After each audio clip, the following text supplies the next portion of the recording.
అసెంబ్లీకి పోతేనే గెలుస్తారు, పోకపోతే గెలవాలి. అట్లా చూసి ఎవరైనా ఓట్లు ఎత్తాడో చెప్పండి. ఇప్పుడు మీ ఎమ్మెల్యే ఎన్నిసార్లు అసెంబ్లీకి పోయినా మీకు తెలుసా? మీకు ఆ డేటా ఉందా మీ దగ్గర?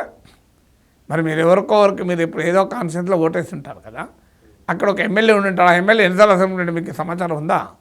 మీకే లేకపోతే కామన్ ప్రజలకి ఏముంటుంది చెప్పండి? ఎమ్మెల్యే ఎన్నిసార్లు అసెంబ్లీకి వెళ్ళాడు, ఎన్ని ప్రశ్నలు అడిగాడు, ఎన్ని తీర్మానాలపైన మాట్లాడాడు, ఎంతసేపు మాట్లాడి డేటా ఎవరి దగ్గర ఉంటుందా అండి? ఓటర్ల దగ్గర. ఓటర్లు పట్టించుకుంటున్నారు అది ఓట్లు వేసేటప్పుడు.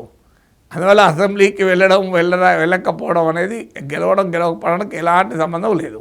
మన అమాయకంగా ఉంటే ప్రపంచంలో ఇలాగే ఉంటుంది. ఇంత అమాయకత్వం ఎందుకు? అసెంబ్లీకి పోవడానికి ప్రజలు ఓటు వేయడానికి ఏం సంబంధం? అసలు ప్రజలంతా సీరియస్గా అసెంబ్లీని తీసుకుంటున్నారా? ప్రజలు అట్లా సీరియస్గా తీసుకుంటే నాయకులు కూడా తీసుకునే వాళ్ళు ఎందుకు కొడతారు? ప్రజలు పట్టించుకుంటలేరు కనుక నాయకులు పట్టించుకుంటలేరు. ఇప్పుడు మీరు కాలేజీకి రాకపోయినా ఎగ్జామ్లో ఫస్ట్ క్లాసులు డిస్టింక్షన్ వచ్చిన కాలేజీకి ఎందుకు వస్తారండి? జరుగుతున్నా కూడా ఇప్పుడు అదే. అసెంబ్లీకి పోయినా పోకపోయినా ప్రజలు పట్టించుకోవడం లేదు, అందుకే వాళ్ళు రావడం లేదు.